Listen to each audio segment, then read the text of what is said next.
Welcome. Can you relax for 10 minutes, please?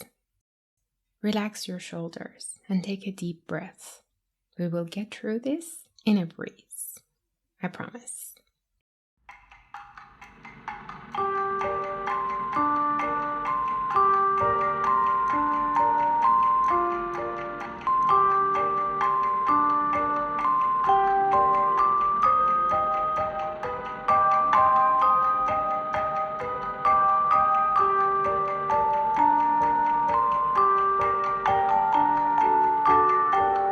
Good morning, good afternoon, good evening. Whenever it is right now that you are listening to me, I hope things are going well for you.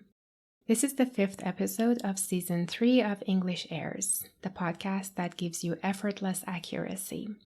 My name is Paria, and I am making this podcast hoping to help people learn easier, fix their problems, and hopefully have fun doing it. We learn best when we are relaxed and enjoying ourselves. A little stress is necessary, but the challenge of learning a new language already gives you that. That's why I keep asking you to relax in the beginning of each episode. Today as well, I will compare 2 tenses in English grammar, and in the next 10 minutes, I will be pausing a couple of times. Make sure you try to answer my questions when I pause because that's how we learn. If you have been a regular here, you know you can guess the topic from the first minute or two. What are we talking about today? That's right. I said I will compare 2 tenses, but then I said I will be pausing a couple of times. You might ask 2 questions. Is there a difference? And does it matter? Yes and yes. Come with me and let me show you why. We'll start with why I said I will compare 2 tenses. Do you remember the 4 major uses of will from episode 4 of season 1? Not a bad idea to listen to that again. In this case, we have a few options. We can say that it's an offer because I'm doing it for you. It can also be a promise. I'm telling you that I will do it, right?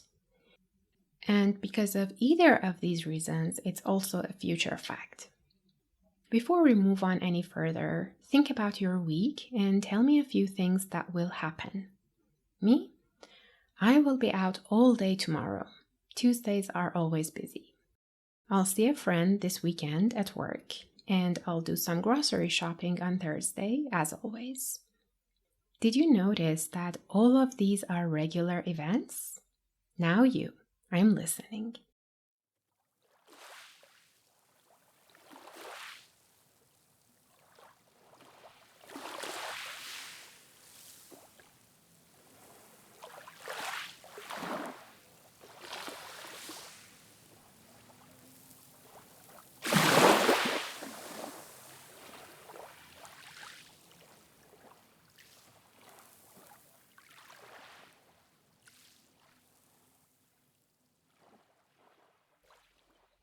Well done! All of what you said were things you believe will happen. Maybe you are predicting something. Of course, without any specific evidence. Or maybe something is a fact, or it regularly happens, or both. Perhaps you made a decision right now. Anyway, they are all about you.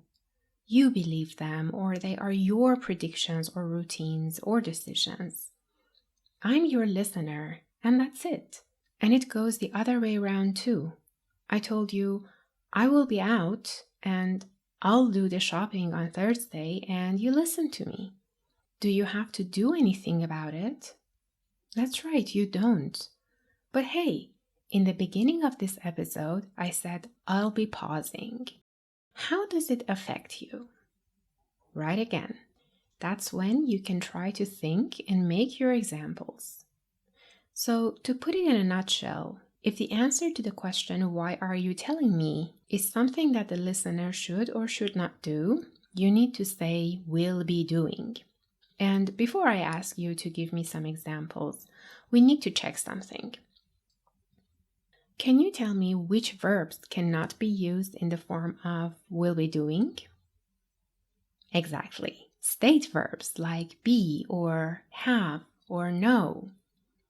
We remember that only actions and happenings can be in the continuous form, right? Right. Okay, you go. This time, for each example, I need 2 sentences, like this. Tomorrow, I will be working from home, so I can have a homemade lunch. Or, the professor will be retiring this summer, so we can't take any more courses with him. What can you think of and say? Give it a try.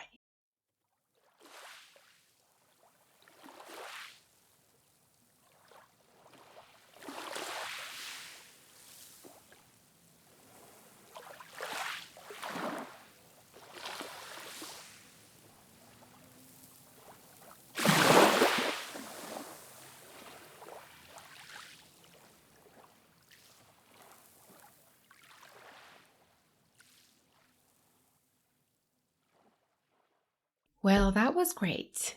I know it's really hard to think and speak, but I'm happy that you tried, and next time it will be easier, and the time after that, even easier. So keep it up. The best practice is daily practice, right? And it's doable if we keep it short, which brings us to the end of this episode. Remember to take a look at the script on my YouTube channel. I have started making the videos there, and please subscribe and like the videos if you like this podcast.